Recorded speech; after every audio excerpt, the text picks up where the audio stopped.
ಪ್ರಶ್ನಾರ್ಥಕ ಚಿಹ್ನೆ. ನಿನಗೆ ಯಾವ ಹಣ್ಣು ಇಷ್ಟ? ಅಲ್ಪ ವಿರಾಮ ಚಿಹ್ನೆ. ಬಪ್ಪ, ಅನಿರುದ್ಧ, ವನಿತಾ, ವಿನಾಯಕ್ ಮತ್ತು ಅಬೂಜರ್ ಇದ್ದಾರೆ. ಪೂರ್ಣ ವಿರಾಮ ಚಿಹ್ನೆ. ನನ್ನ ಹೆಸರು ಸಮೃದ್ಧಿ. ಅಯ್ಯೋ ಭಾವಸೂಚಕ ಚಿಹ್ನೆ. ಅಯ್ಯೋ ಎಷ್ಟು ರಕ್ತ ಇದೆ. ಇದು ಪ್ರಶ್ನಾರ್ಥಕ ಚಿಹ್ನೆ. ನಿನ್ನ ಊರು ಯಾವುದು?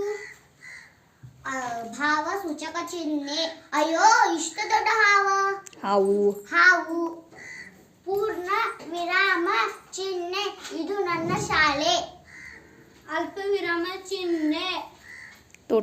ತೋಟದಲ್ಲಿ ಗುಲಾಬಿ, ದಾಸವಾಳ, ಮಲ್ಲಿಗೆ ಮತ್ತು ಸೇವಂತಿ ಕಮಲ ಹೂಗಳು ಇವೆ.